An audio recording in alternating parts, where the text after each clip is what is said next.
Following 2012's sensational first edition, Africa Utopia returned back this September 2014 to once again look at what can be learned and celebrated from Africa and the Africans in diaspora. Spice TV's Cindy Hudson was there at the Southbank Centre in London to bring you all the scoop from the runway. Designers showcased the Club Africa, where we get to learn some dance moves. Don't go anywhere, we'll be right back. This is Urban Spice.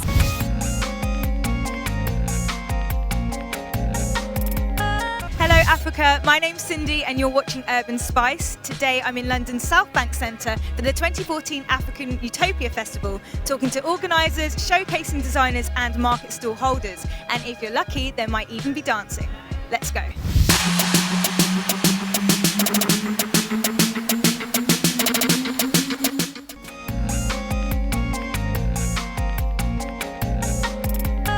Okay, Spice TV, I'm joined now by stylist, PR expert Arietta Mujay. How are you doing?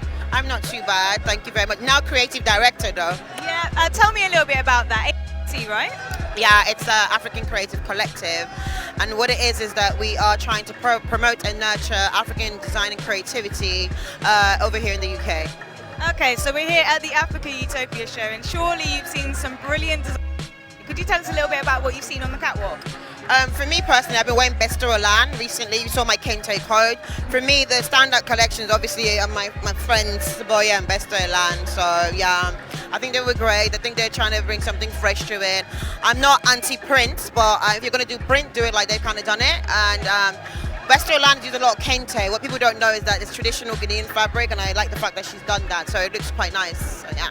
Okay, so you'd be the person to ask about designers and how African designers have evolved over the years. It's no longer just about print, although we've seen a lot of it. So how are they modifying, how's the new generation coming through with something different from Africa? I think at the end of the day, what the new generation is striving to be is just to be called designers, not necessarily with any sort of label, so they can eat from the same table as their international peers.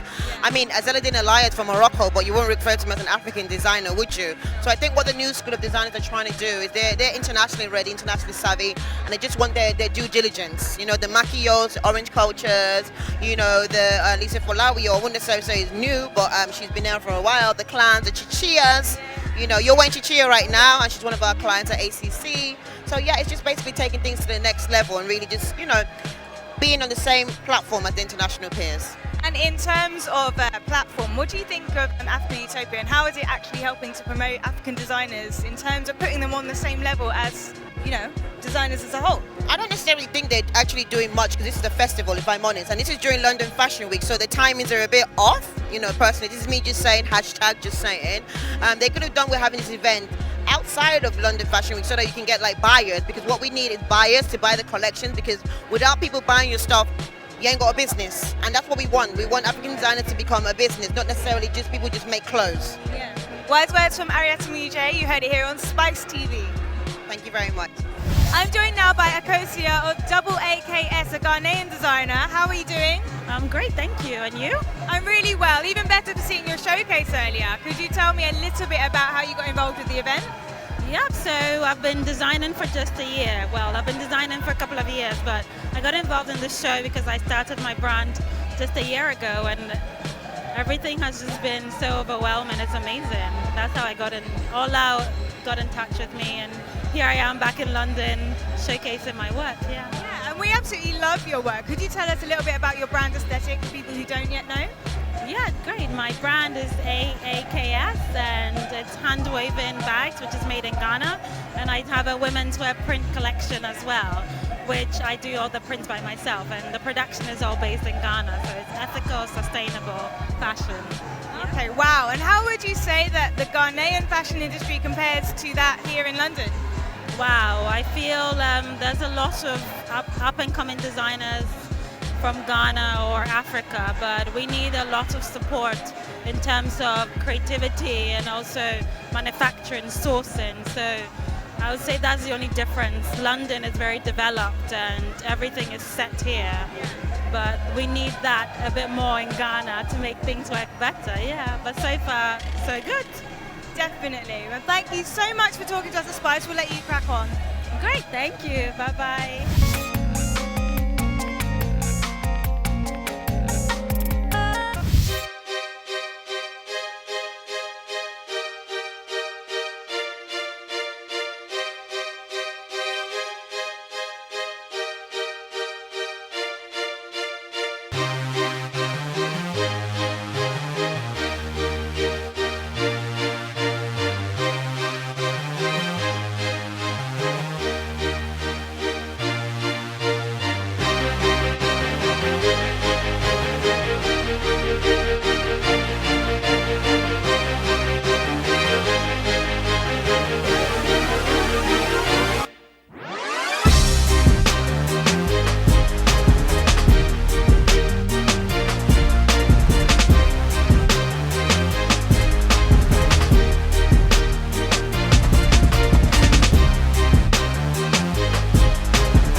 fashion director here at Africa on the Catwalk at the Africa Utopia Festival. How are you?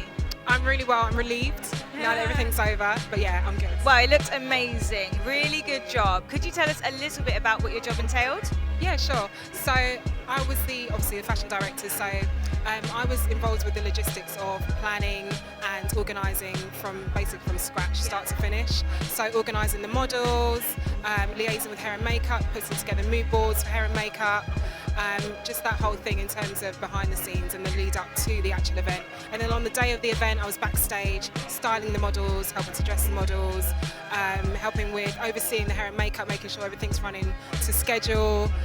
Pretty much everything you can think of is what I was doing backstage. But essentially, mainly styling and making sure all the looks were succinct and followed the brief down to the T, really. So. Well, we loved what we saw. I mean, in terms of the looks, was there any that really sort of stood out for you? Oh, absolutely. I mean, every designer that we showcased today was completely amazing, I think. So talented, such a wealth of talent. I want to say some favourites, but I don't know if I should. I had some that I liked more than others, but I thought everyone was amazing. Trying to sit on the fence, right? I'm trying to be a little bit unbiased. I really liked the dress I was wearing by AAKS. And not this one, but I wore it when we went out to stage earlier. But they're all amazing, to be honest. They suit different tastes, so it's hard to choose, to be honest.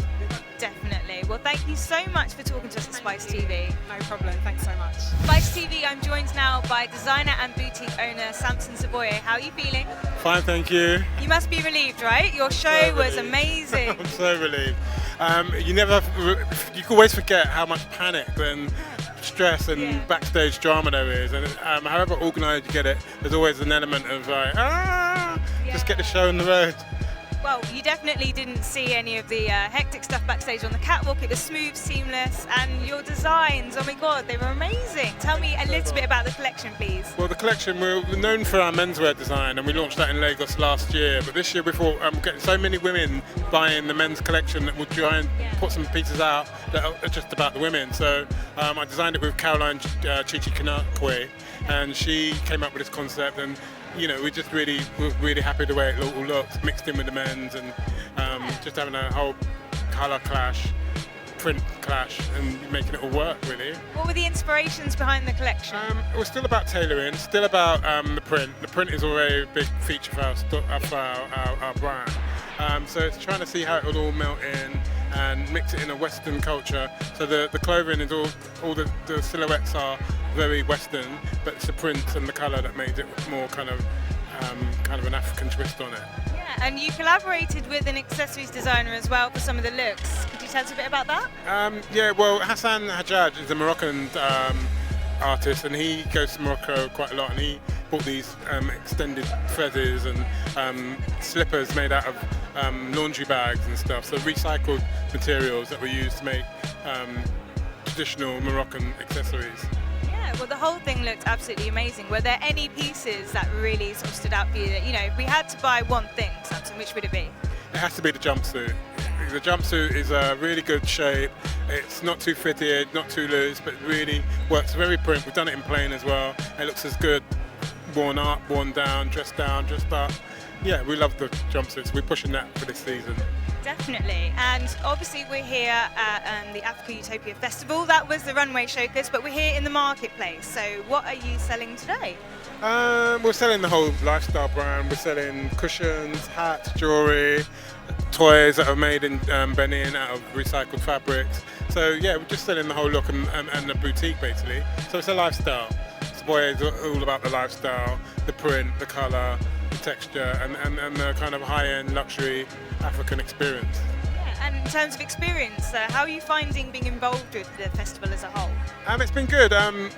The marketplace has been an interesting one because we get directly meeting their customers and clients that are not familiar with Saboye, and also being introduced to our line. And so it means that they can get first-hand knowledge about what we're doing and promote the brand, promote the shop directly, basically. So that's really good. People that not necessarily go to Shoreditch or not aware of us now finding out about us. That's good. Awesome. Well, I can see you've actually got some customers lingering, so I won't keep you any longer. But thank so you for much. talking to us. Thank you, and see you again, hopefully in the boutique and in one of our jumpsuits. Definitely. And you guys are watching Spice TV.